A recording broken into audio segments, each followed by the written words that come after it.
আসসালামু আলাইকুম ওয়া রাহমাতুল্লাহি ওয়া বারাকাতুহু। আমার এই ছোট্ট নোটবুক ওয়াটার ইউ বেবি প্ল্যান্টে আপনাদের স্বাগতম।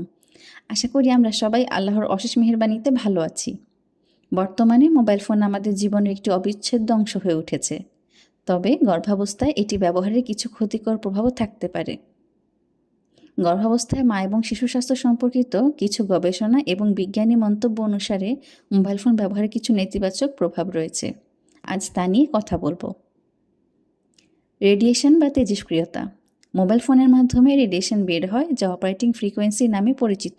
কিছু গবেষণায় এটি প্রমাণিত হয়েছে যে অতিরিক্ত রেডিয়েশন গর্ভে শিশুর মস্তিষ্কের বিকাশে ব্যাঘাত ঘটাতে পারে, যার ফলে শিশুর স্নায়ু, স্মৃতিশক্তি এবং আচরণগত সমস্যা দেখা দিতে পারে। শিশুর জন্মগত ত্রুটি। গর্ভাবস্থায় অতিরিক্ত মোবাইল ফোন ব্যবহার করলে কিছু শিশুর জন্মগত ত্রুটি, যেমন পেটের সমস্যায় বা স্নায়বিক ক্ষতি হতে পারে। যদিও এটি নিশ্চিতভাবে প্রমাণিত হয়নি, তবে অতিরিক্ত রেডিয়েশন ক্ষতির কারণ হতে পারে বলে কিছু গবেষণায় সূচিত হয়েছে। ঘুমের সমস্যা। মোবাইল ফোন ব্যবহারে গর্ভবতী মহিলাদের ঘুমের ব্যাঘাত ঘটতে পারে। বিশেষ করে মোবাইল ফোন ব্যবহার করার পর নীল আলো থেকে রক্ষিত না হওয়া ঘুমের সমস্যা তৈরি করতে পারে।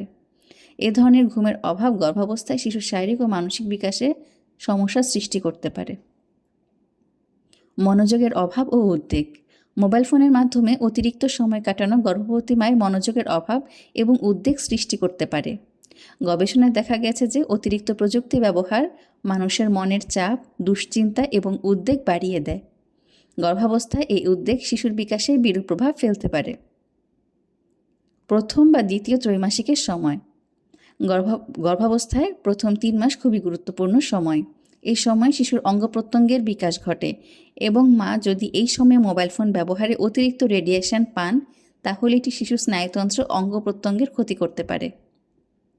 গর্ভাবস্থায় বেশি সময় স্ক্রিনে তাকিয়ে থাকা। গর্ভবতী মায়েরা যদি মোবাইল ফোনে বেশি সময় ব্যয় করেন, তাদের শারীরিক কার্যক্রম কমে যেতে পারে, যা স্বাস্থ্যের জন্য ক্ষতিকর। কিছু মায়ের মধ্যে অতিরিক্ত স্ক্রিন টাইম তাদের শারীরিক অসুস্থতা, যেমন মাথা ব্যথা, ক্লান্তি, পিঠে ব্যথা তৈরি করতে পারে। কিভাবে নিরাপদে মোবাইল ফোন ব্যবহার করবেন?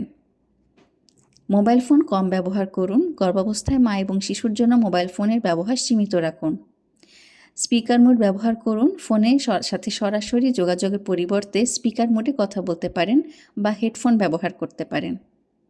ফোন ব্যবহারে বিরতি নিন। একটানা ফোন ব্যবহারের পরিবর্তে মাঝে মাঝে বিরতি নিন। বিকিরণ কমাতে ফোন দূরে রাখুন। ফোনকে শরীরের কাছ থেকে দূরে রাখুন, বিশেষ করে আমি আমার প্রেগন্যান্সিতে মোবাইল ফোনের একটা জিনিস খুব স্ট্রিক্টলি ফলো করতাম। সেটা হচ্ছে রাতের বেলা যখন আমি ঘুমোতে যেতাম, আমার ফোনটা অফ করে আমি বেডের নিচে, ফ্লোরে রেখে দিতাম। আর বাসায় বলে দিয়েছিলাম এই ঘুমের সময়টুকুতে যদি দরকার পড়ে আমার হাজব্যান্ডের ফোনে আমাকে যেন কল করে। গর্ভাবস্থায় মোবাইল ফোনের ব্যবহার একটি প্রতিকূল প্রভাব পড়তে পারে, তবে এটি যদি সঠিকভাবে ব্যবহার করা হয় তবে এর প্রভাব অনেকটা কম হতে পারে। সুতরাং গর্ভবতী মায়েরা মোবাইল ফোন ব্যবহারের সময় সচেতনতা অবলম্বন করলে তা তাদের এবং তাদের শিশুর জন্য নিরাপদ হতে পারে।